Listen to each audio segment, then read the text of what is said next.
lupa pula kita haturkan kepada Nabi kita Muhammad SAW dengan membacakan Allahumma shalli ala Sayyidina Muhammad wa ala ali Sayyidina Muhammad.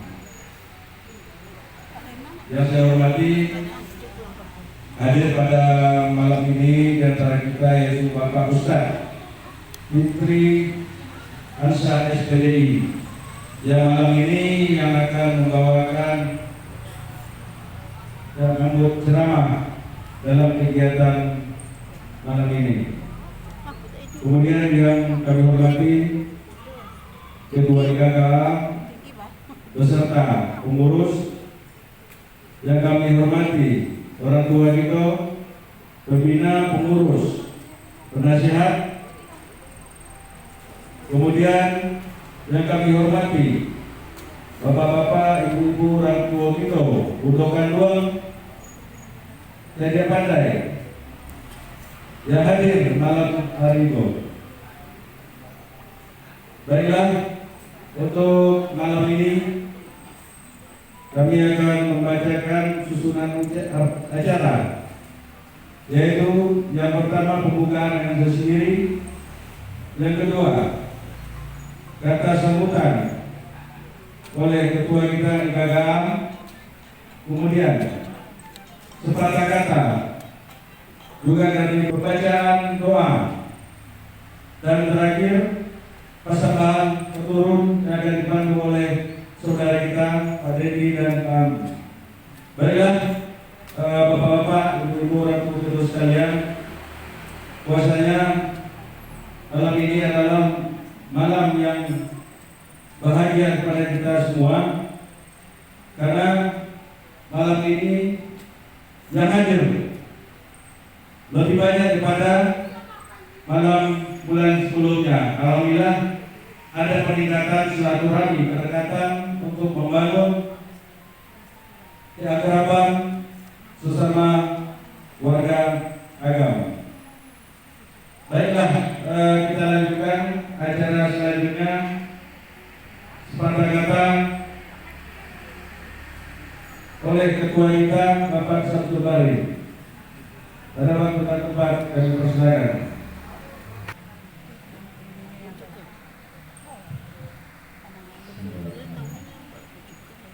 Assalamualaikum warahmatullahi wabarakatuh.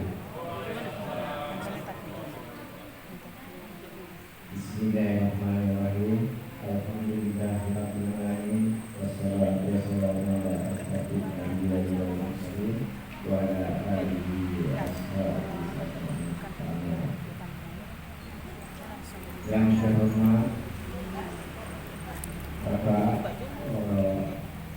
penasihat IKKA, itu yang kami juga masa semua, Pak Asli, Pak juga Pak Sadam, yang kami hormat. Dan yang terhormat Pak Ustadz kita, itu Bapak Biasa SPDI. Dia akan memberikan catatan Tuhan untuk kita semua. Dan yang kami hormati Minyak Mama Kali Kulamu dari Pandai Suruh Tentang Datang Bali. Yang kami hormati pengurus Bumbaran, dan yang kami hormati pengurus IKKA beserta ketua sektor. Selanjutnya yang kami hormati bapak-bapak, ibu-ibu, sebagai rekan yang berhadir pada malam ini. Puji syukur kita kehadirat Allah SWT, yang mana kita diberi rahmat dan kesempatan dan kesehatan untuk bisa bersilaturahmi di malam ini. Alhamdulillah, ramai perkara yang biasa. Ini adalah satu nikmat bagi anak kita. Dan salawatu wassalam kita berikan kepada Nabi besar Muhammad Sallallahu Alaihi Wasallam dengan mengatakan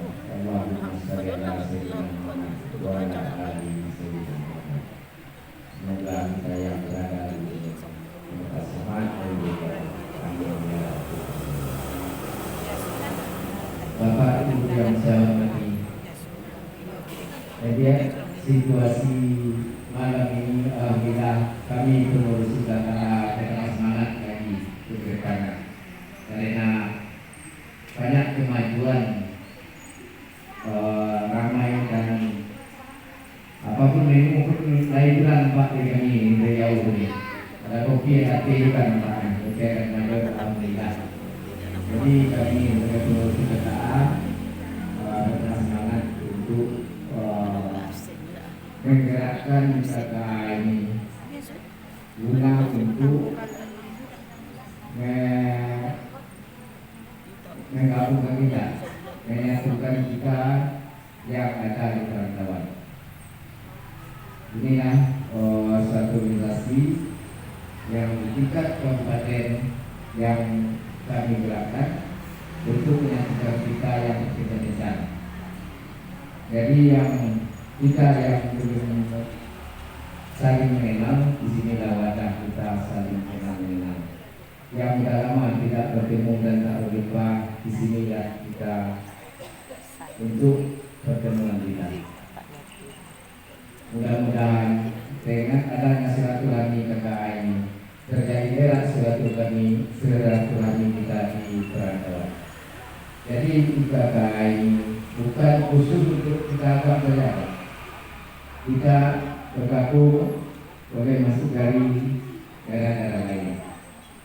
Ada dari Sangka, dari Kampung di mana itu gabung namanya jemaah.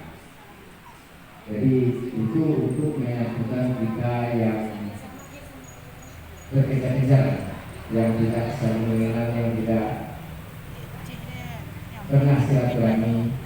Di sinilah lingkup dan wadah untuk mempersatukan kita. Jadi kalau kita sudah bersatu, di sinilah ada kekuatan, ada wacana yang akan kita adakan bisa dijadikan. Begitu orang Jawa duduk sulam bersatu lebih, duduk bersama balap-balapan. Jadi itulah organisasi kita ini. Lagi masalah gerakan organisasi itu tujuannya pertama sekali silaturahmi itu tidak sekat dari penasihat IKKA Pak Ketua Muharam untuk menyampaikan paparan penutup kepada kita kepada Pak Ketua dan minta waktu saya Pak Ustadz untuk berikan pencerahan kepada kami. Mudah-mudahan akan lebih meningkatkan semangat kegiatan bagi persaudaraan kami Pak Ustadz. Jadi kami minta waktu dan tempat.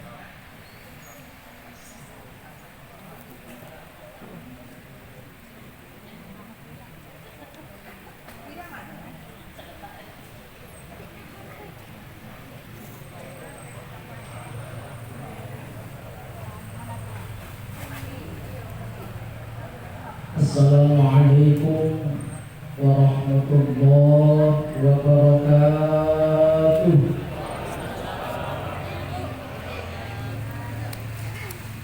Bismillahirrahmanirrahim. Alhamdulillahilladzi khalaqal insana min nafsin wahidah wa khalaqa minha zawjaha wa batha minhuma rijalan katsiran wa nisaa'a. Asyhadu an la ilaha illallah wahdahu la syarika lah wa asyhadu anna Muhammadan 'abduhu wa rasuluhu la nabiyya ba'dah. Allahumma shalli wa sallim 'ala sayyidina Muhammad wa ala alihi wa sahbihi wa mawalah, amma ba'd. Yang kita muliakan orang tua kita, penasihat IKKA, kemudian yang kita hormati pengurus IKKA, Bapak Ibu, para alim ulama cerdik pandai, dan insya Allah kita semuanya dimuliakan Allah Subhanahu wa Ta'ala. Amin. Alhamdulillah, kita bersyukur kepada Allah Subhanahu wa Ta'ala atas limpahan rahmat, taufik dan hidayahnya, sehingga pada malam hari ini kita diberikan kesehatan, kita diberikan kesempatan oleh Allah Subhanahu wa Ta'ala dapat hadir di majlis yang mulia. Sungguh Bapak Ibu, pengajian itu, majlis silaturahim itu memang semakin akhir zaman semakin berat. Kalau nonton bola dibandingkan dengan pengajian, itu biasanya lebih ramai lapangan bola. Konser pun juga sama, lebih ramai tempat konser dahuluan ketimbang majlis silaturahim, majlis ini. Maka alhamdulillah kita yang hadir adalah orang-orang pilihan yang insya Allah kita semuanya dimuliakan Allah Subhanahu wa Ta'ala. Amin. Kita diberikan kesehatan jasmani dan rohani. Amin. Kita diberikan keselamatan dunia dan akhirat. Amin ya rabbal alamin. Allahumma salli wa sallim ala sayyidina Muhammad wa ala ali sayyidina Muhammad. Semoga senantiasa tercurahkan buat baginda kita Nabi besar Muhammad sallallahu alaihi wasallam. Mudah-mudahan kita diberikan kekuatan oleh Allah Subhanahu wa Ta'ala, taufik dan hidayahnya untuk dapat mengikuti sunnah-sunnah Rasulullah sallallahu alaihi wasallam dalam kehidupan sehari-hari kita hingga akhir hayat kita nantinya. Amin ya rabbal alamin. Sebab Bapak Ibu yang dimuliakan Allah, kadang-kadang ada orang mengejek sunnah Rasulullah, tapi sunnah yang lemak-lemak yang diikuti. Kalau lemak diikuti, kalau masalah tambah bini, ejeknya sunnah. Kalau masalah sholat berjamaah, sunnahnya belakangan. Menyambung silaturahim, sunnahnya belakangan. Nah, itu kadang. Kalau udah nambah bini, itu sunnah. Iya Pak. Bapak Ibu yang dimuliakan Allah Subhanahu wa Ta'ala, tadi betul menyampaikan tema kita tentang silaturahim. Bapak Ibu mohon maaf, saya memang orang tua angkat saya orang Minang. Cuma kuliah perbatasan antara Kampar dan Pekanbaru. Jadi ada bahasa Uku, ada bahasa Minang. Istri saya orang Palembang. Jadi memang Palembang, Uku dan Minang kita campur-campur gitu.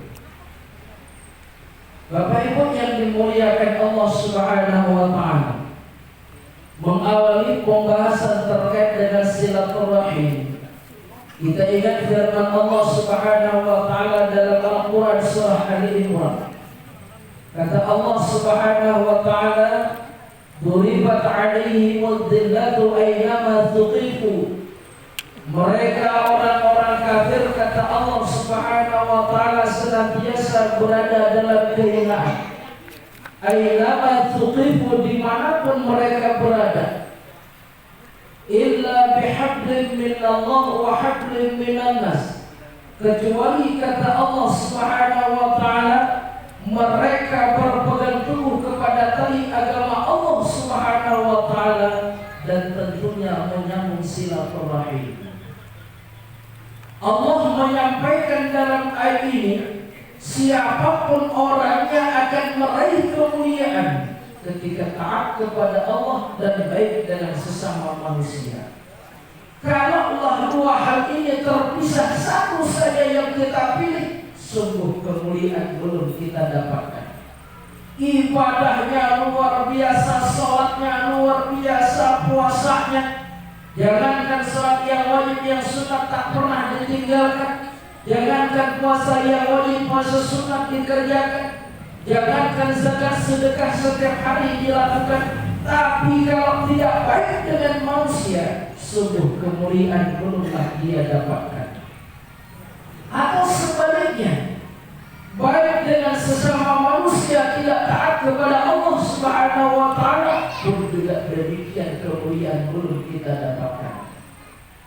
Bapak Ibu yang dimuliakan Allah Subhanahu wa taala, terkadang dalam kehidupan kalau kita ditanya, tentu kita akan menjawab secara jujur bahwa kita ingin dimuliakan di sisi Allah Subhanahu wa taala. Kita ingin menjadi hamba Allah Subhanahu wa taala yang mulia.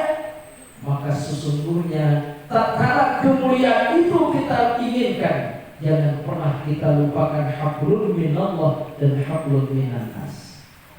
Malam hari ini kita hablum minan nas, silaturahim, menyambung silaturahim antar sesama kita. Sebab Bapak Ibu yang dimuliakan Allah Subhanahu wa taala, hidup kita takkan bisa hidup tanpa orang lain. Benar apa tidak? Sehebat apapun kita, sekaya apapun kita, harta banyak, kendaraan banyak, perusahaan banyak, bahkan ini juga banyak, tetap kita membutuhkan orang lain. Maka kalau ada orang sombong, izinnya tak perlu orang lain, silahkan. Kalau nanti meninggal, mandi sendiri, kafan sendiri, masuk kubur juga sendiri. Ada yang sanggup lah kira-kira? Memang Bapak Ibu yang dimuliakan Allah Subhanahu wa taala, sehebat apapun seseorang, tetaplah membutuhkan orang lain. Bahkan Bapak Ibu yang dimuliakan Allah, setiap permasalahan yang kita hadapi di dunia pun juga membutuhkan orang lain. Masalah insya Allah akan dapat selesai dengan mudahnya ketika kita bersama-sama. Ibaratkan satu logika sederhana, sapu lidi kalau cuma hanya satu batang, jangankan sampah yang besar, debu yang kecil takkan bisa disingkirkan.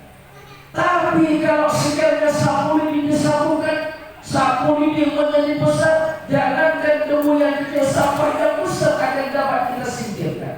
Apa artinya? Masalah yang kecil ketika kita bersama gampang kita selesaikan, apalagi juga masalah yang besar. Sebesar apapun masalah, tak kala kita bersama-sama, insya Allah tidak ada yang besar.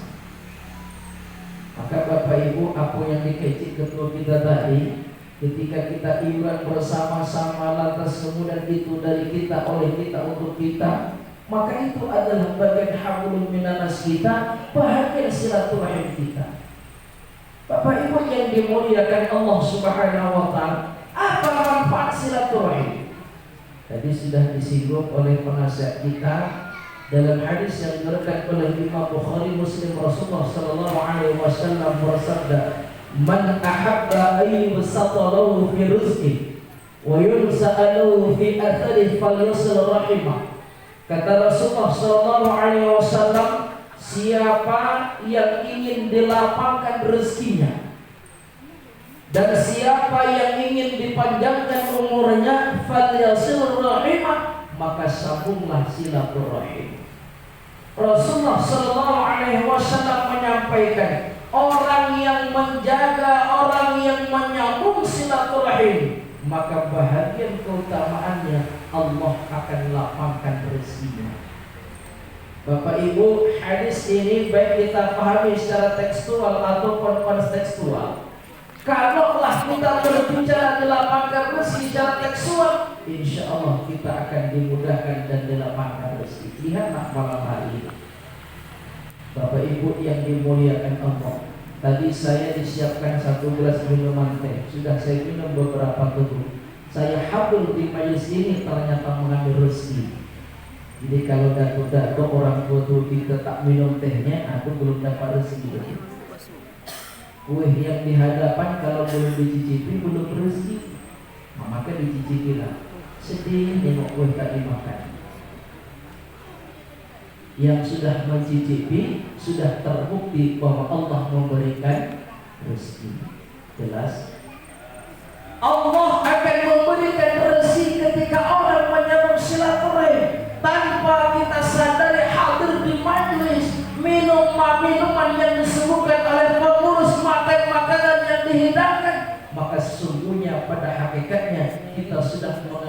rezeki yang telah Allah siapkan untuk kita. Itu logika sederhana.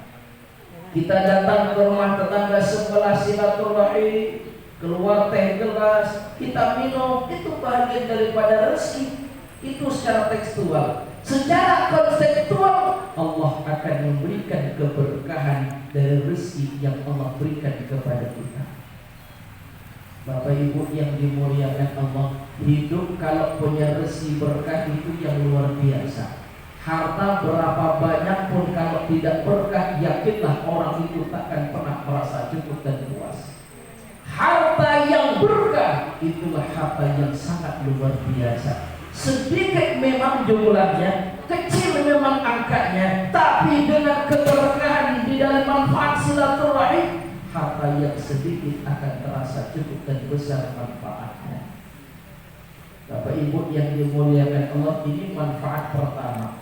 Orang yang menyambung silaturahim, kata Rasulullah, Allah akan lapangkan rezekinya. Yang kedua, kata Rasulullah SAW, wa yunsa'alahu fi atharih, orang yang menyambung silaturahim, Allah akan panjangkan umurnya. Terkait dengan yang kedua ini, para ulama di antaranya dalam kitab Al-Mubarak dijelaskan, Allah panjangkan umurnya artinya Allah berikan keberkahan. Usianya memang tak panjang tapi sangat bermanfaat kehidupannya bagi orang lain. Kita lihat baginda Rasulullah Sallallahu Alaihi Wasallam, usia beliau cuma 63 tahun, tapi hidupnya beliau sangat bermanfaat sampai kita hari ini. Maka orang-orang yang umurnya berkah, orang tua-tua kita dulu mungkin barangkali tokoh-tokoh kita yang membangun gedung ini yang sekarang sudah tidak ada, tak kala mereka berada di alam kubur, benar mereka sudah tidak kelihatan, tapi namanya masih ada di hati kita.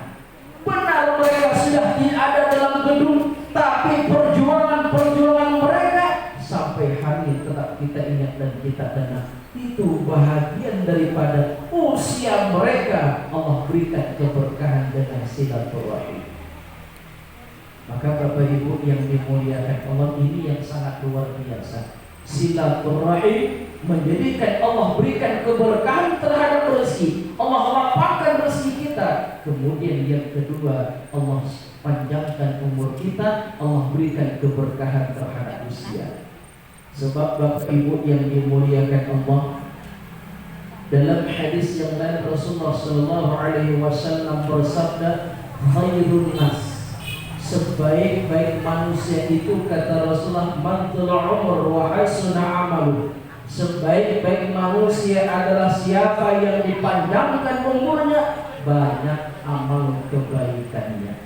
Wa syarrun nas, dan sejelek-jeleknya manusia, kata Rasulullah, man tala umur wa sa'a amalu, sejelek-jeleknya manusia mereka yang dipanjangkan umurnya tapi jelek amal perbuatannya. Maka Bapak Ibu, ketika usia kita berkah dengan manfaat silaturahim, maka insya Allah itulah bagian cara kita menjadi hamba-hamba yang terbaik. Bapak Ibu yang dimuliakan Allah Subhanahu wa Ta'ala, itu manfaat. Kemudian yang kedua, bagaimana cara kita menjaga silaturahim? Bapak Ibu yang dimuliakan Allah, kita yang sudah hadir di majelis, yang sudah menyambung silaturahim, tentu penting menjaga silaturahim. Dalam surah Al-Hujurat Allah Subhanahu wa Ta'ala berfirman, a'udzu billahi minasyaitonir rajim, ya ayyuhalladzina amanu la yaskhar qaumun min qaumin asa an yakunu khairan minhum. Pertama, kata Allah, wahai orang-orang yang beriman, jangan suatu kaum mengolok mengejek kaum yang lain.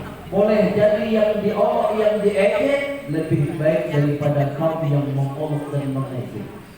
Apa maknanya? Menyambung dan menjaga silaturahim. Jangan pernah meremehkan orang lain, jangan pernah mengolok dan mengejek orang lain. Bapak Ibu yang dimuliakan Allah, benar pekerjaan kita berbeda, Mohon maaf, mungkin ada yang kuli bangunan, mungkin ada nelayan, mungkin ada pedagang, mungkin ada pejabat. Benar pekerjaan kita berbeda, akan tetapi berbicara kemuliaan satu pun di antara kita tidak ada yang tahu. Benar apa tidak? Kita hamba Allah.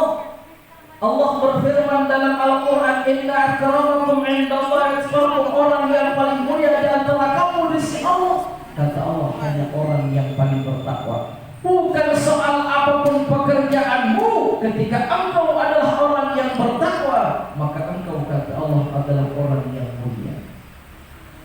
Jadi konsep pertama untuk menjaga silaturahim, jangan pernah menganggap remeh orang lain atau mengolok.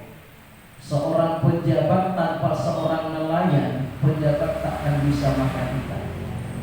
Benar apa tidak, Pak? Saya akan pejabat, kata nelayan. Ya sudah, kalau gitu kami takkan menjual ikan dengan pejabat kami. Pokoknya pejabat tak bisa makan ikan, nah? Kata para petani, kalau begitu Pak, kami tak jual sayur, kami tak jual padi. Sudah, pejabat makan apa pun dia bisa dimakan. Kata kuli bangunan, Pak, kalau memang Bapak merasa hebat, sudah, apapun masalahnya, rumah Bapak, gedung Bapak, kantor Bapak, kami tak ikut lagi membangun.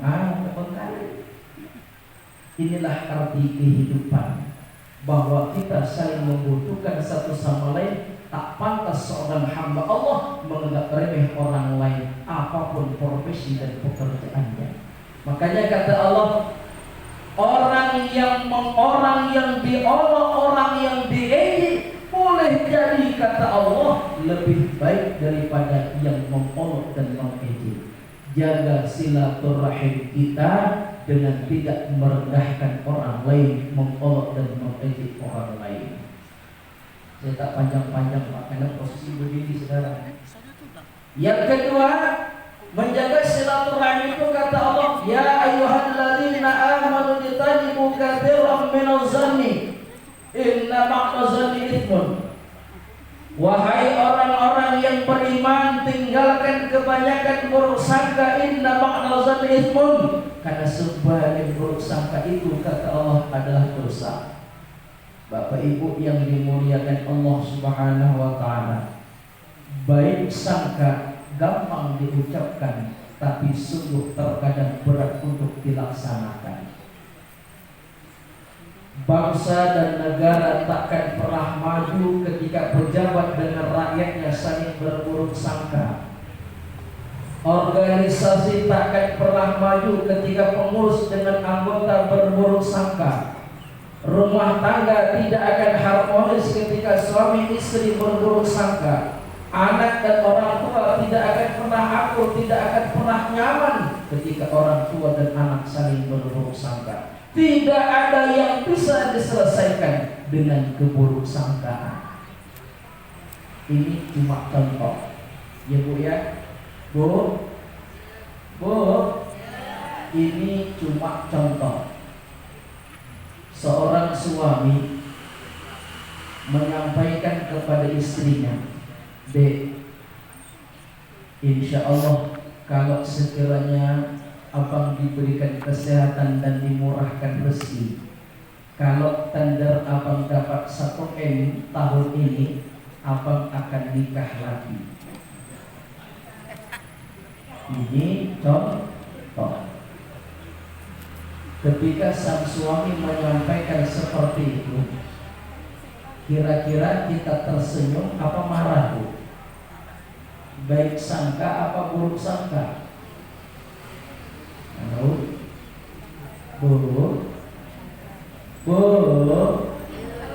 kira-kira baik sangka apa buruk sangka?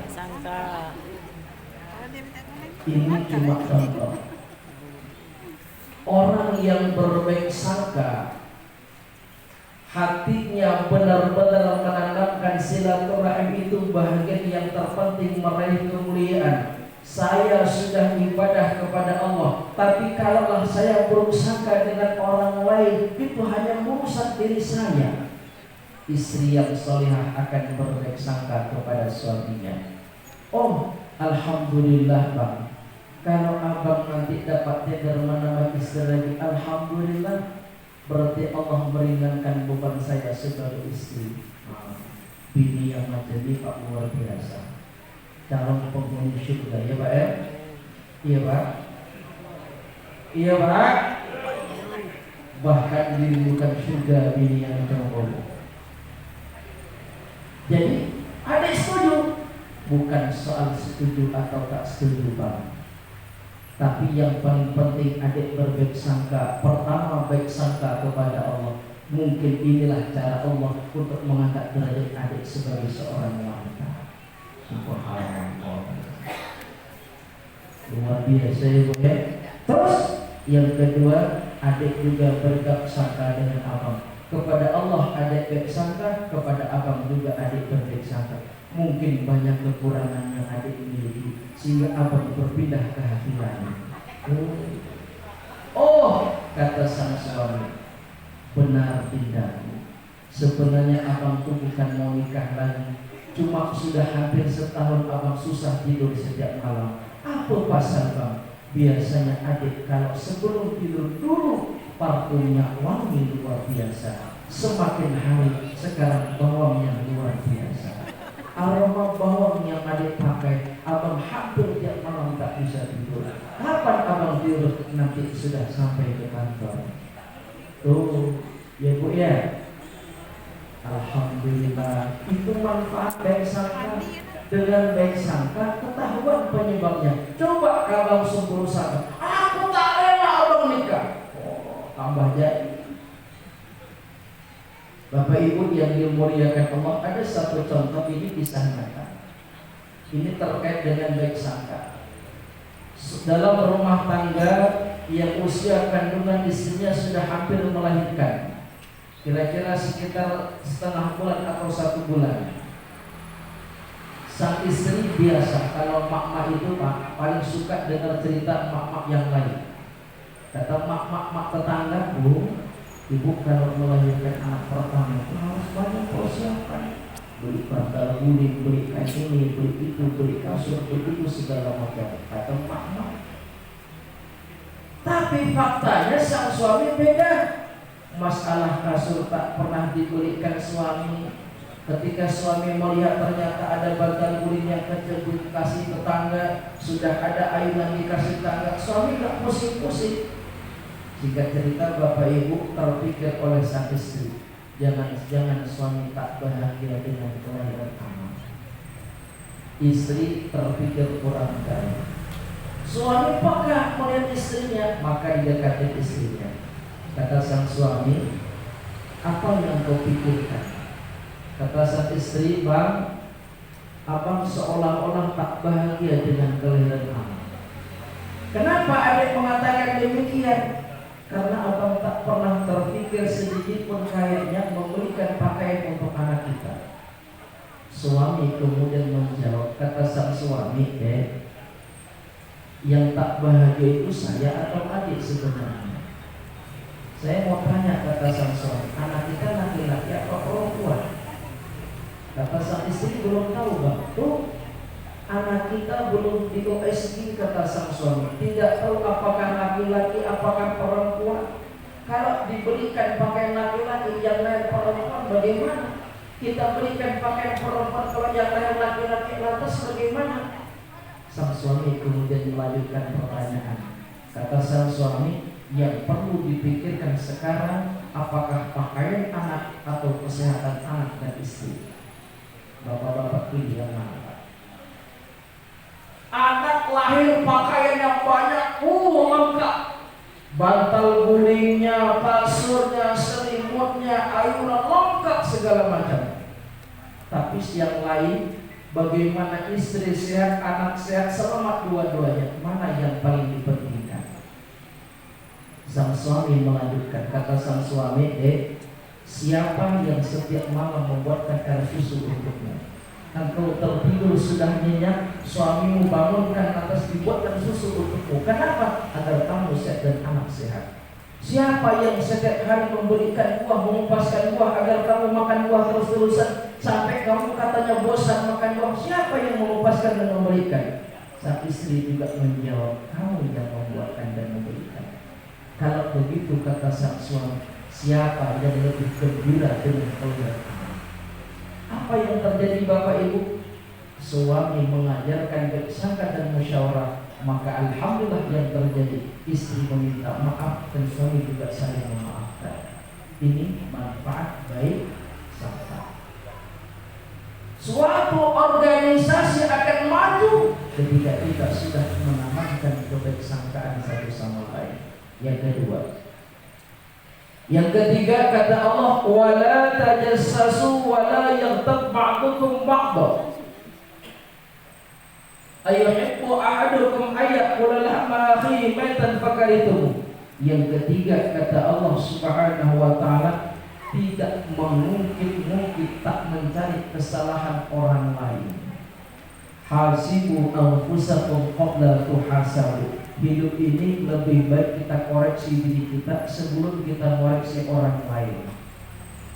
Tetangga nggak datang ke rumah kita, coba kita evaluasi. Mungkin kita belum ramah dengan tetangga, mungkin kita belum sopan dengan tetangga. Tetangga marah dengan kita, mungkin kita lah dulu pernah menyakiti hati mereka. Berbuat salah tetangga kita, tapi yang pertama dikoreksi adalah diri kita sendiri. Baru kemudian kita koreksi orang lain. Terakhir, wala yaghtab ba'dukum ba'dha. Konsep menjaga silaturahim yang diajarkan oleh Allah, jangan menceritakan kejelekan orang lain. Jangan umbar dan buka aib orang lain. Bapak Ibu yang dimuliakan Allah, bagaimanakah perasaan kita ketika kejelekan kita diceritakan orang lain? Sungguh begitulah yang dirasakan oleh saudara-saudara kita. Maka jaga silaturahim dengan tidak menceritakan kejelekan orang lain. Andaikan perkara ini sudah kita jaga, masih terjadi perselisihan, wasyawirhum fil amr, kata Allah, bermusyawarahlah di setiap urusan. Bapak Ibu yang dimuliakan Allah Subhanahu wa taala, cukup ini yang kita sampaikan. Suara dah mulai serak juga, kita ambil kesimpulan. Pertama, meraih kemuliaan itu hanya dengan dekat kepada Allah, taat kepada Allah, dan baik dengan sesama manusia. Hablum minallah dan hablum minannas tak boleh terlepas dalam diri kita ketika kita hendak meraih kemuliaan. Selanjutnya Rasulullah memberikan suatu motivasi menyambung silaturahim. Kata Rasulullah, Allah akan lapangkan rezeki kita, Allah akan panjangkan umur kita. Cara kita menjaga silaturahim, pertama, jangan pernah menganggap remeh orang lain. Yakinkan dalam diri kita, kita saling membutuhkan satu sama lain. Selanjutnya, kita tidak berburuk sangka kepada orang lain. Kita tidak menceritakan kejelekan orang lain. Kita tidak mencari-cari kesalahan orang lain. Andaikan masih terjadi perselisihan, jangan lupa musyawarah di setiap urusan yang kita lakukan. Demikian, mudah-mudahan ada manfaatnya. Tentu harapan kita yang senantiasa menjaga silaturahim melalui ikatan keluarga besar ini, kita menjadi orang-orang yang mulia di sisi Allah Subhanahu wa taala. Amin ya rabbal alamin. Subhanallahumma bihamdika asyhadu an la ilaha illa anta astaghfiruka wa atubu ilaik. Wassalamualaikum warahmatullahi wabarakatuh.